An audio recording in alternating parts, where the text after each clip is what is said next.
Because your life goes by fast enough. Why not slow the pace with Mist Valley Gaming? There once was a wonderful young fellow named Jeff. Jeff had a bright future ahead of him. Jeff was a fast riser in the company after dating the boss's daughter. On the weekends, Jeff was the animal of all the parties, the one voted most likely to wear the lampshade for hours at a time.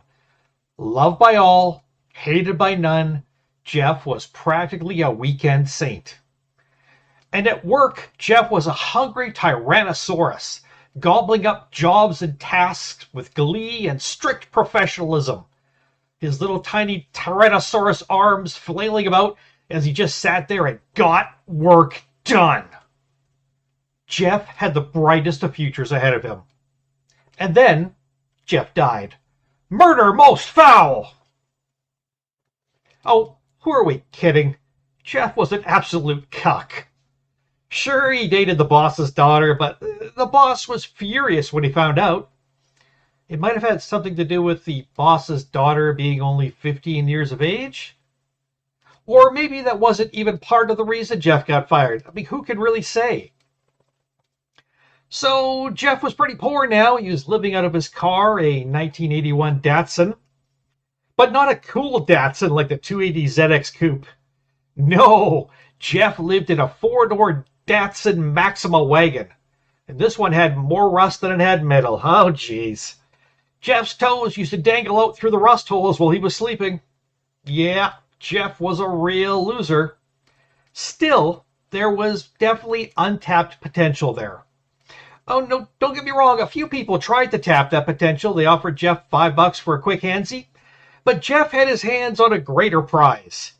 Jeff hoped to one day be the president of El Salvador.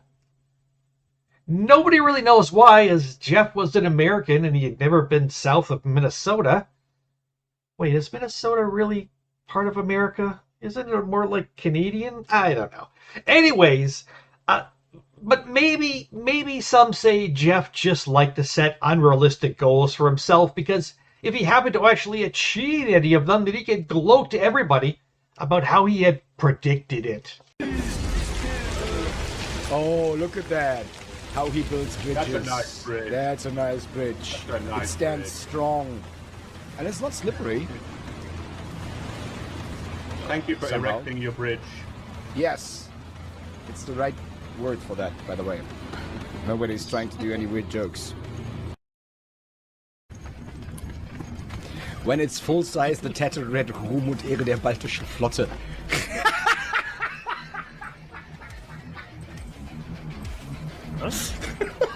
Sorry, I got distracted by a very On the bridge. by a very very German joke that actually fits the situation here. I just dead snake right by the front door. I just don't know how to translate that. Mac? Yes, sir. And so, one lonely night, as Jeff lay there in his holy Datsun wagon, wriggling his toes and thinking about the boss's daughter, he decided that he wanted to go to a strange and foreign land. One that nobody had ever heard of, outside of a few weird people who work at the Funcom Corporation in Oslo, Norway. And once there, he wanted to set free a cursed people and be their savior. A strange wish, but Jeff was not an ordinary man. Oh no, he wasn't. A few weeks later, Jeff responded to an ad for work that he saw in a newspaper. When he went to the office building for an interview, the Norwegian bodybuilder lady with a large Adam's apple told Jeff to wait in this room over here. And a door opened and Jeff was shoved into a completely dark room, and the door closed and locked behind him. As he stood still and waited, he began to hear sounds, faint at first. The sounds of wind growing louder, like a rushing wind. And suddenly he squinted as the lights came on, and Jeff found himself naked and alone in a giant sandstorm in the middle of a giant frickin' desert. Jeff had entered the Exile lands in a most unusual way. Now, some say he was put there by his former boss, and that may be true, or it may not. No, we're pretty sure it's true. His ex-boss actually took out a full-page newspaper ad that read, "Goodbye, Jeff, you big stupid a-hole," and the rest of the page was just "ha ha ha ha ha," repeated over and over again. Good chance it was true. Jeff, not knowing what else to do, he fell in with a tough bunch, some pirates. But all was not lost. Jeff still had destiny on his side. He was slowly gaining more hierarchy in the pirate camp, and in turn, they were teaching him how to survive in these exiled lands. All was going according to some sort of script, until Jeff was murdered. And we now let the heartbroken Prince of Whites take up this tale. Oh, Hey, Jeff! Arr, just me mate. Aye, here be the words of the Prince of Whites. Listen up, you scallywags, you bucklers of swashes. Put up your mops and your dirty water. Stop with your spit polishing the cannons. And for Davy Jones' sake, stop kissing your sister Carl. Now sit still for a moment. Lend your ears to hear a tale, spun by the greatest undead landlocked royal pirate to ever buccaneer. Arr! The floor be yours, Captain Milton, our Prince of Whites. Woo, let's go, Whitey. Woo. That was a good old tale, Milty. Where's the ale? Arr! Milch No, me, really, mate. who stole my ale? I am immortal, and I am cursed, bound to this land in a form of sparkling blue light. I look like that glowing goop crap that sticks to your bottom of your feet after a swim in the exiled lands. Worse still, I smell like the underside of an otter's scrotum. Now, you may bow down to me, but it will not save you from your fate. No, for all of us here are bound to a desire to murder and kill. Bound to this cursed land are we. You may fear me. You may worship me. You may give me all of your riches, or flee in terror. But above all, for today at least, you may call me Milton. So, recognizing greatness, we made a deal with this glorious and heroic soul. We would allow the stately and imperious Jeff to gain enough power and knowledge for him to make his grand escape from these tortured and fractured lands. And in return, he would seek out several high-level wizards and mages and put them to work on our little problem. What was that? What? No, not that little problem. A different one. Now stop interrupting. We needed these magics from outside of these lands, powerful and strange magics, in order to lift the mother friggin' curse on these lands and their inhabitants. And so we would, at last, be able to stride the soil once more as living, breathing beings. And then we could visit upon all of humanity our greatness and our wisdom, subjugating numerous peoples to serve us. We, as their benevolent and just lords and ladies, as is our right by way of power. And speaking of the ladies, va-va-boom. Oh, the many, many, many ladies I will woo and bed with my impressive, I tell you, impressive girth of a member. And that's the truth of it. No matter what my ex-wife says, may she continue to boil in the hells to which I sent her. Why? Why are you laughing? Stop it. Stop that laughing. This is what got my ex-wife boiled alive, her stupid laughter. Do you want that same fate? Do you? Well, knock it off then. You're embarrassing me. Jeff, the great Jeff. We here would elevate to a status just under impervious godhood, glorifying him in thoughts, words, many, many words, and even some songs. One in particular which I wrote myself. And I would play it for you here and now. Only my burning blue fingers keep melting the strings on my best lute. And who wants to hear a great song when it is played on an inferior lute? Am I wrong, ladies, or am I right? Yes, I am right. Of course the ladies know that I am right. Wink, wink, nudge, nudge. I will see you all later, ladies. At the church bake sale. Down in the basement. Down in my basement. With me. And you. You and me. Down in my basement.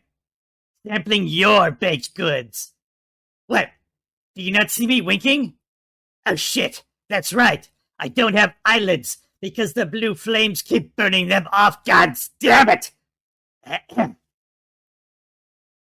And Trip, why the hell are you carrying a spatula?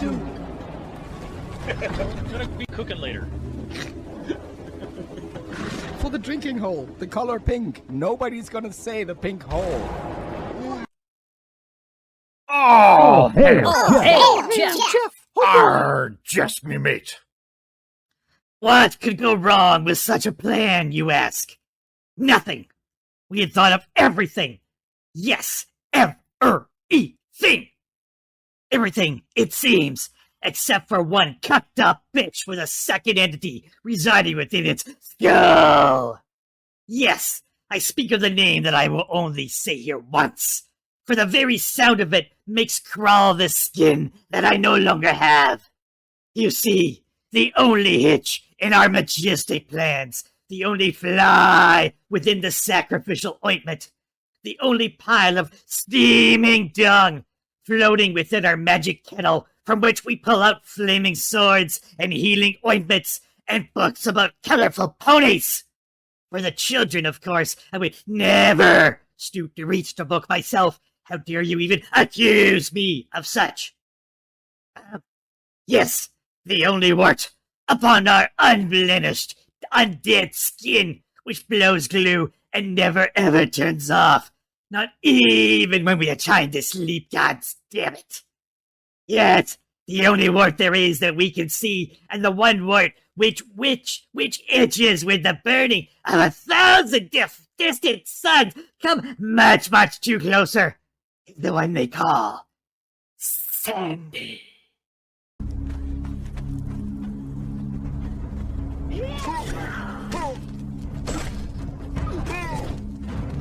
Live, love, burn with life, slay and survive. Goodbye, Jeff. But enough about the camel-faced skeever whore. Let's talk about Jeff. Nay, we should sing of Jeff. Okay, I know this is hard to believe, but I do not have the greatest of singing voices. It is the one area where I lack confidence. Laughing. Again with the laughing. Why? Why must you mock me so? You are just so mean to me.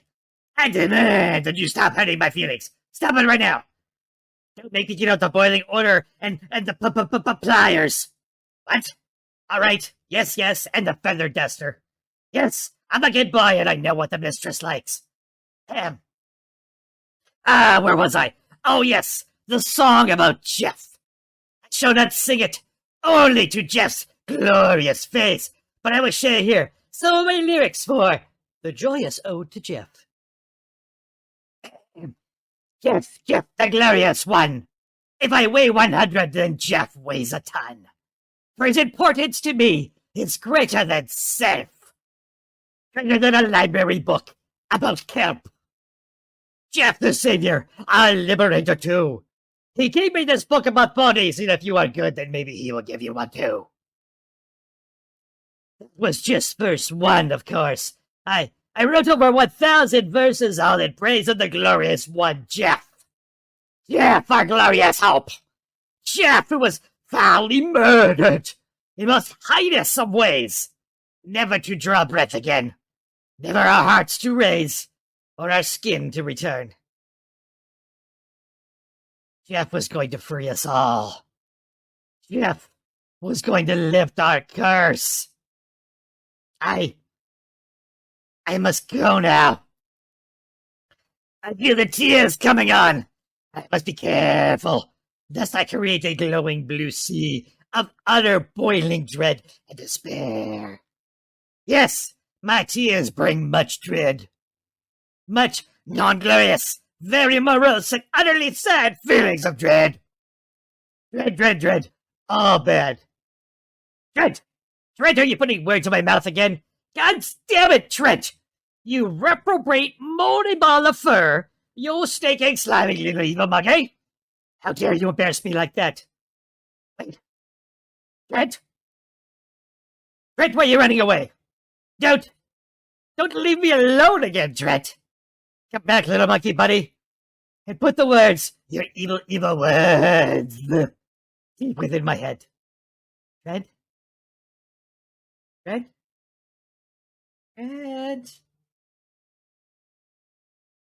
Milton would like to apologize to all of you human worms out there for breaking character. It's tough being a blue glowy guy for centuries on end, you know? Sometimes breakdowns are just inevitable. And Dredd and Trent would like to apologize to the fine folks at CampfireClowns. Don't be too hard on us. We were just clowning.